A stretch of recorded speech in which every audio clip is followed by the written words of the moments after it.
The year is 1492. An Italian explorer named Christopher Columbus, sailing for Spain, stumbles upon a vast landmass previously unknown to Europeans. His accidental discovery of the Americas sent shockwaves across the Old World, igniting a fierce competition among the great powers of Europe. Spain and Portugal were the first to rush in, carving up huge swaths of South and Central America, and returning with ships laden with gold, silver, and exotic goods. Back in England, Queen Elizabeth I and her advisors watched with a mixture of envy and apprehension. They saw Spain growing fabulously wealthy and powerful, and they knew they had to act fast or risk being left behind in this new global race for dominance. England wanted its own piece of the pie, its own source of unimaginable riches, and a strategic foothold in this brand new world. The motives driving England were a complex cocktail of greed, ambition, and national pride. There was the obvious lure of treasure. Stories, often wildly exaggerated, trickled back to London about cities of gold and mountains of silver just waiting to be claimed. But it wasn't just about gold. England's population was growing, and many saw America as a safety valve, a place to send the poor, the landless, and the discontented, giving them a chance to build a new life while easing social pressures back home. Furthermore, there was a strategic, almost military imperative.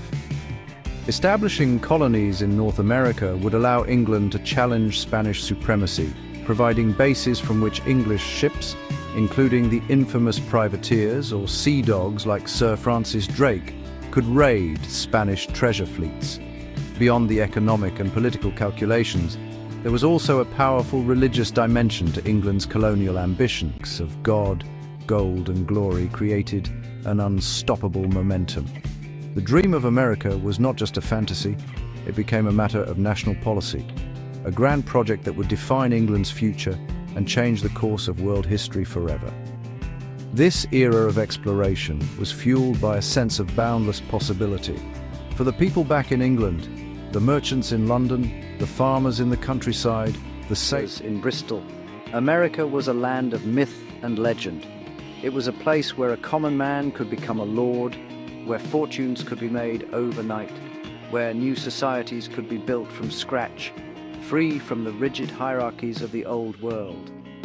Pamphlets and ballads sang the praises of this distant paradise, painting a picture of fertile lands, abundant resources, and a simple life. Of course, the grim reality of colonization would be far harsher and more complex than these rosy visions, but it was the power of this dream that first propelled English ships across the treacherous Atlantic. While Spain was busy conquering the Aztecs and Incas in the south, England made its first tentative move in the north. The man at the center of this venture was another Italian mariner, Giovanni Caboto, whom the English would come to know as John Cabot. Like Columbus, Cabot believed he could reach the fabled riches of Asia by sailing west. With the backing of King Henry VII, who was eager to get England into the exploration game but was too frugal to fund a large expedition himself, Cabot set sail from Bristol in 1497.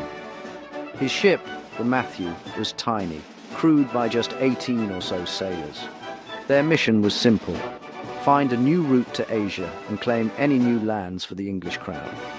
After more than a month at sea, battling the harsh North Atlantic winds, Cabot and his crew sighted land. It was likely the coast of what we now call Newfoundland in Canada. They had not found the silks and spices of China, but a rugged, windswept coastline teeming with forests and, most importantly, fish. The waters were so thick with cod that the crew reported they could simply lower baskets into the sea and haul them up, filled to the brim. Cabot went ashore briefly, planted the banners of England and Venice, and claimed the territory for King Henry VII. He was convinced he had reached the northeastern outskirts of Asia and hurried back to England to report his monumental discovery to the king. Cabot's return to Bristol was met with great excitement. Though he hadn't brought back gold or spices, he brought back something almost as valuable: a legal claim. By planting that flag, he had given England a pretext, a right of discovery to any future colonization efforts in North America. King Henry VII, delighted with the news, rewarded Cabot with a handsome pension and enthusiastically funded a second, much larger expedition for the following year. This voyage, however, ended in mystery. Cabot set out with 5 ships in 1498, but after leaving port, he and his fleet were never reliably seen again. They vanished into the vastness of the Atlantic, their fate a puzzle that historians still debate to this day. Despite the tragic and mysterious end of John Cabot's career, his first voyage was of immense long-term significance. It was the crucial first step, the legal and psychological foundation upon which all subsequent English claims to North America would be built. For decades after, England was too distracted by internal problems like the Reformation to follow up on Cabot's discovery in a meaningful way. But the claim was never forgotten. When England was finally ready to build an overseas empire in the late 16th century, it was Cabot's 1497 voyage that they pointed to as their justification. It was the historical anchor that allowed them to challenge the claims of Spain and France and to declare that North America was by right theirs to colonize. Nearly a century after John Cabot's voyage, England was finally ready to make a serious attempt at a permanent American settlement. The flamboyant and ambitious Sir Walter Raleigh, a favorite of Queen Elizabeth I, was the driving force behind this new venture. In 1585, he sponsored an expedition to establish a colony on Roanoke Island, a small strip of land off the coast of modern-day North Carolina. The location was chosen for its sheltered position, which Raleigh hoped would make it an ideal base for privateering raids against Spanish ships. The first group of colonists, all men and mostly soldiers, did not fare well. They struggled to grow food and quickly angered the local Native American tribes, leading to skirmishes and a desperate shortage of supplies. When the famous English sea dog Sir Francis Drake happened to pass by in 1586, the beleaguered colonists eagerly accepted his offer of a ride back to England. Their settlement had been a failure, but Raleigh was not one to give up easily. In 1587, he funded a second, more ambitious attempt. This time the group included women and children, a clear sign that they intended to build a lasting, permanent community. Led by a man named John White, the 117 colonists re-established the settlement at Roanoke. Soon after their arrival, White's daughter gave birth to the first English child born in the Americas, Virginia Dare, a symbol of hope for this new beginning. However, the colony's supplies quickly began to run low. It became clear that someone had to make the perilous journey back to England to plead for more resources. As the colony's governor, John White was persuaded to go, leaving his daughter, granddaughter, and the entire community behind. He promised to return as quickly as possible, but his timing could not have been worse. When he arrived in England, he found the country in a state of emergency, preparing for an all-out war with Spain and its massive invasion fleet, the Spanish Armada. Every available ship was commandeered for the war effort, and for 3 long, agonizing years, White was stranded in England, unable to return to his family. Finally, in 1590, John White managed to secure passage back to Roanoke. But when his ship arrived at the island, he was met with a deeply unsettling and eerie silence. The settlement was completely deserted. The houses had been dismantled, and there was no sign of the 117 men, women, and children he had left behind. There were no bodies, no signs of a battle or a struggle. The only clue was a single word, Croatoan, carved into a post of the fort, and the letters CRO carved into a nearby tree. Croatoan was the name of a nearby island and the Native American tribe that lived there. White wanted to investigate, but a brewing storm forced his ship to abandon the search and return to sea. John White would never see his family again, and the fate of the lost colony of Roanoke remains one of America's most enduring and haunting mysteries. 17 years after the Roanoke mystery, in 1607, the English tried again. This time, the effort was backed by a joint stock company, the Virginia Company of London, whose investors were hoping for a quick return on their investment. 3 small ships, the Susan Constant, the Godspeed and the Discovery, sailed up a river they named the James, in honor of their new king, James I. They chose a spot on a marshy peninsula and established Jamestown, the first permanent English settlement in North America. The initial group of 104 colonists was ill-suited for the task ahead. They were mostly gentlemen adventurers, unaccustomed to hard labor, and goldsmiths who were obsessed with finding precious metals rather than planting crops. The early years at Jamestown were an absolute nightmare, a brutal struggle for sheer survival. The site they had chosen was a disaster. It was swampy, infested with mosquitoes carrying malaria, and had poor quality drinking water. The colonists were racked by disease, starvation, and relentless conflicts with the powerful local Powhatan Confederacy, a group of Native American tribes led by the formidable Chief Powhatan. The colonists were completely dependent on the Powhatan for food, but relations were tense and often violent. The infamous starving time during the winter of 1609 to 1610 was particularly horrific. With supplies exhausted and unable to leave their fort, the colonists were reduced to eating anything they could find: dogs, cats, rats, and even, according to archaeological evidence, the bodies of their own dead. Just as the colony was on the brink of complete collapse, 2 things happened that changed its destiny. First was the leadership of a tough, resourceful soldier named Captain John Smith. He famously imposed a strict rule: he that will not work shall not eat. Smith forced the lazy gentleman to farm and build defenses, and he managed to forge a fragile, temporary peace with Chief Powhatan, partly through his legendary, though lightly embellished encounter with the chief's young daughter Pocahontas. Smith's disciplined leadership got the colony through its darkest days. However, after an injury forced him to return to England, the colony once again descended into chaos. The true savior of Jamestown, and indeed the entire Virginia colony, turned out to be not a person, but a plant. A colonist named John Rolfe, who would later marry Pocahontas, began experimenting with a new, sweeter strain of tobacco from the West Indies. The local tobacco was too harsh for European tastes, but Rolfe's hybrid was a massive hit in England. Suddenly, Virginia had a cash crop, a golden leaf that was worth a fortune. Tobacco cultivation spread like wildfire, creating a huge demand for land and labor.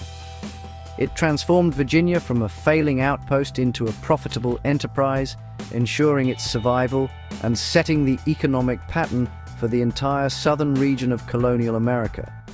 Jamestown had found its purpose.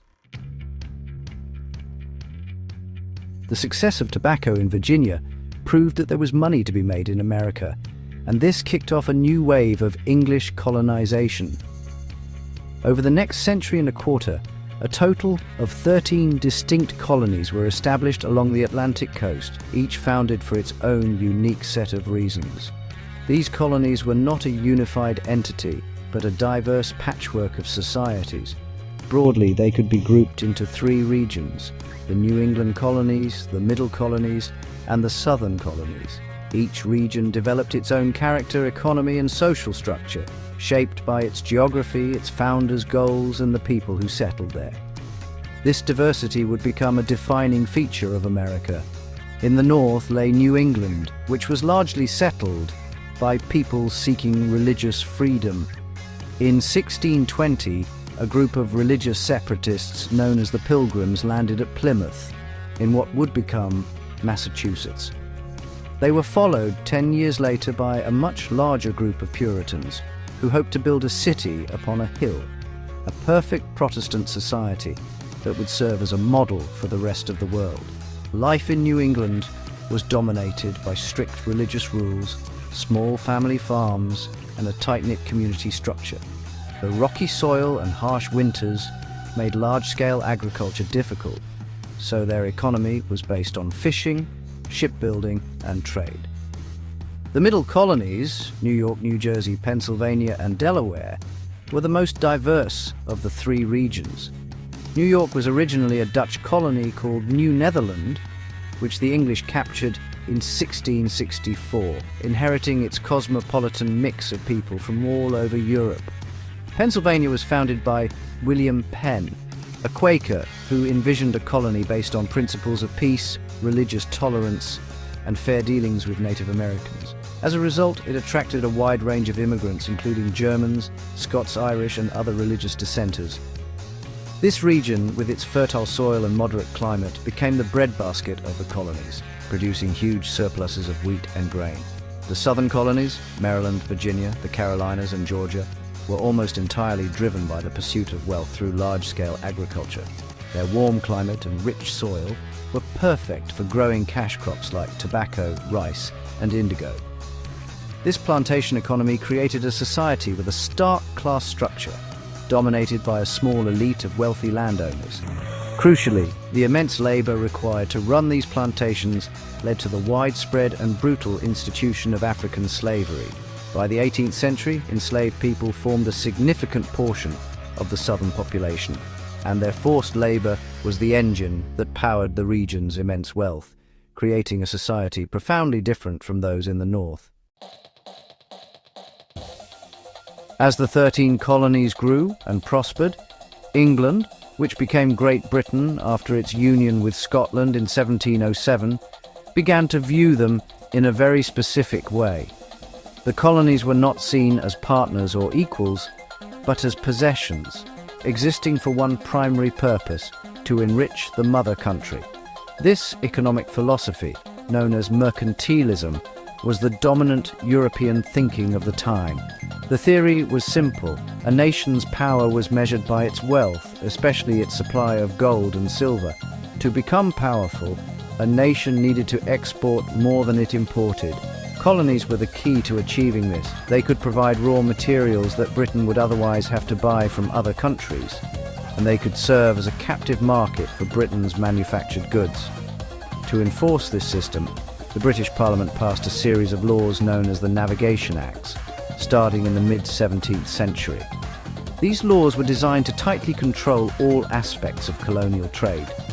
For example, they stipulated that certain valuable colonial products, known as enumerated goods, which included sugar, tobacco, cotton, and indigo, could only be shipped to England. Even goods being traded from the colonies to other countries often had to pass through an English port first, where taxes would be collected.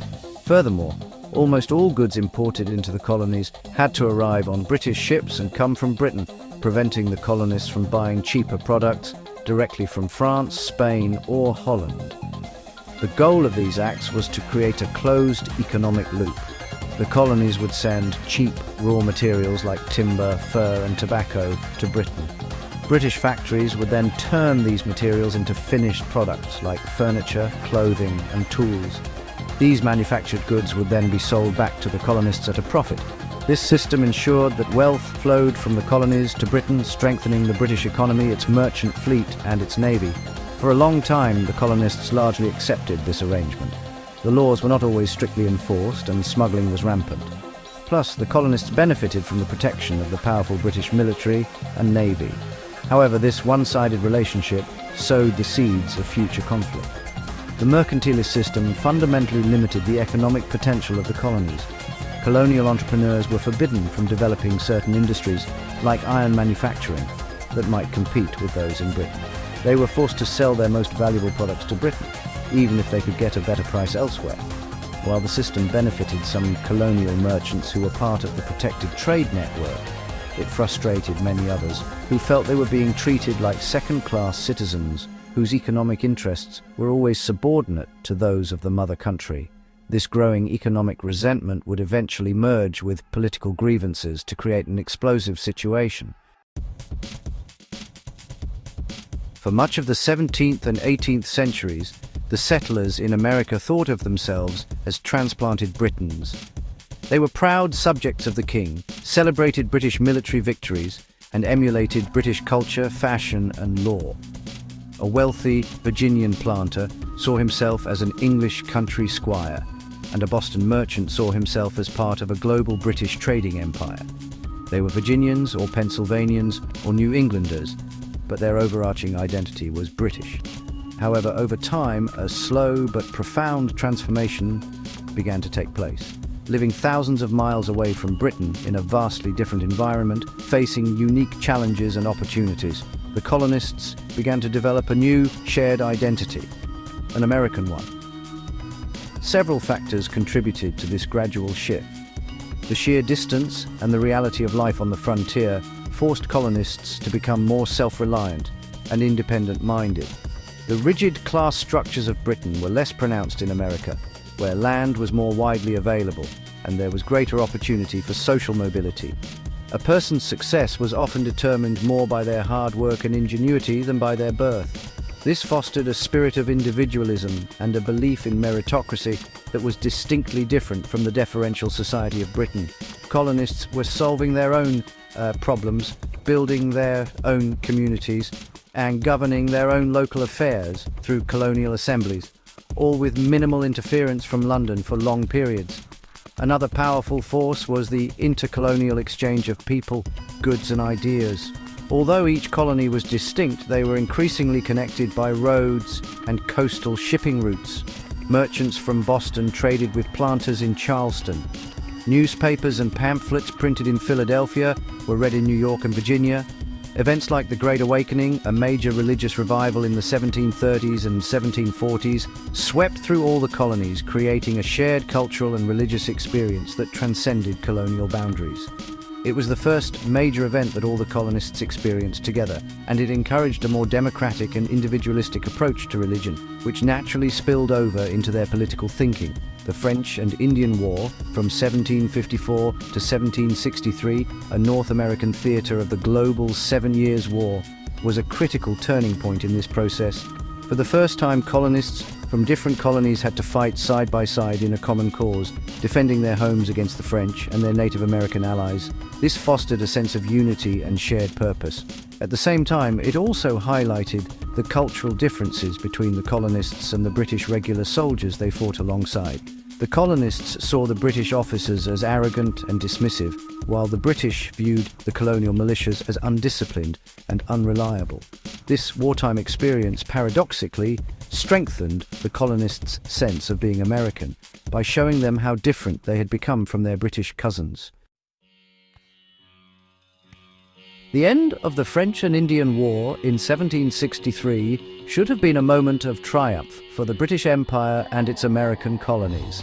They had successfully driven the French out of North America, securing a vast new territory.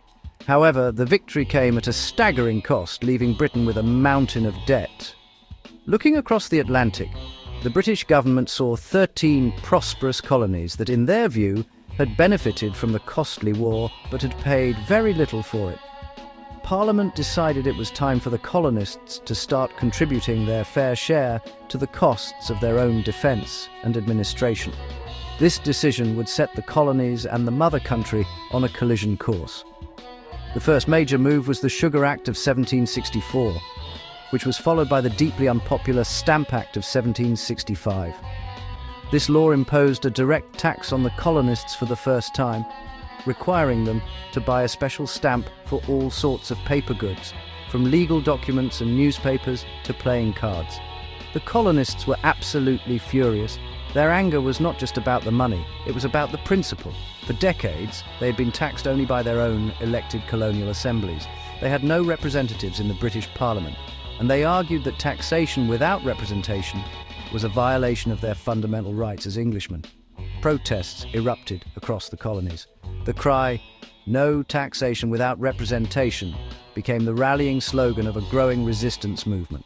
In the face of widespread boycotts of British goods and sometimes violent protests, a stunned Parliament repealed the Stamp Act.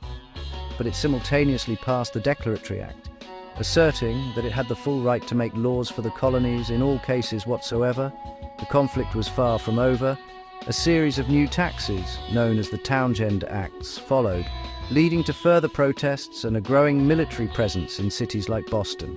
Tensions boiled over in 1770 with the Boston Massacre, where British soldiers fired into a crowd of hecklers, killing 5 colonists. Then, in 1773, came the Boston Tea Party, a dramatic act of defiance where colonists disguised as Native Americans dumped a massive shipment of British tea into the harbour to protest a tax on tea. Britain's response to the Boston Tea Party was swift and harsh. Parliament passed a series of punitive measures known as the Coercive Acts, or the Intolerable Acts, as the colonists called them. These acts closed the port of Boston, restricted town meetings in Massachusetts, and forced colonists to house British soldiers. Instead of isolating Boston, these severe measures united the colonies in outrage. They saw it as a direct attack on the liberties of all Americans. In 1774, delegates from 12 of the 13 colonies convened the First Continental Congress in Philadelphia to coordinate a response. The talking was almost over. The stage was set for armed conflict, which finally erupted in April 1775 with the battles of Lexington and Concord, where colonial militiamen, the Minutemen, exchanged fire with British troops. The American Revolution had begun. The first shots fired at Lexington and Concord marked the point of no return. What began as a protest over taxes and rights had now escalated into a full-blown war. Even then, many colonists were hesitant to make the final drastic break with Great Britain. They still hoped for a reconciliation, a way to remain within the empire while having their rights respected. The Second Continental Congress, which convened in May 1775, appointed George Washington to command the new Continental Army, but also sent an olive branch petition to King George III, a final plea for peace. The king rejected it outright and declared the colonies to be in a state of rebellion. This royal intransigence, combined with the powerful arguments in Thomas Paine's wildly popular pamphlet, pushed public opinion decisively towards independence. Paine's pamphlet, written in simple, forceful language, argued that it was absurd for a vast continent to be ruled by a tiny, distant island. He attacked the very idea of monarchy and hereditary rule and called for the creation of a new, independent and democratic republic. His words electrified the colonies. In the summer of 1776, the Continental Congress took the monumental step it had been inching towards. They appointed a committee, which included Thomas Jefferson, John Adams, and Benjamin Franklin, to draft a formal Declaration of Independence. Jefferson, a brilliant writer from Virginia, was chosen to be the primary author. He spent weeks crafting a document that would not only justify their rebellion, but also articulate the very principles upon which a new nation would be founded. On July 4, 1776, after some debate and revisions, the Continental Congress formally adopted the Declaration of Independence. This document was more than just a declaration of war. It was a profound statement of political philosophy. Its famous opening lines proclaimed a set of revolutionary ideas. We hold these truths to be self-evident, that all men are created equal, that they are endowed by their Creator with certain unalienable rights, that among these are life, liberty, and the pursuit of happiness. It argued that governments derive their power from the consent of the governed, and that when a government becomes destructive of these rights, it is the right of the people to alter or to abolish it. It then listed a long train of abuses by King George III to prove that the British Crown had established an absolute tyranny over the colonies. The signing of the Declaration of Independence transformed the conflict. The colonists were no longer fighting for their rights as British subjects. They were fighting for their very existence as a new independent nation, the United States of America. The war for independence would be long and arduous, a brutal struggle against the most powerful military force on earth. But with crucial assistance from Britain's rival France, and under the steadfast leadership of General George Washington, the Continental Army persevered. The decisive American victory at the Battle of Yorktown in 1781 effectively ended the war. 2 years later, the Treaty of Paris was signed, in which Great Britain formally recognized the independence of the United States, bringing the story of British America to a close and opening the first chapter in the history of a new nation.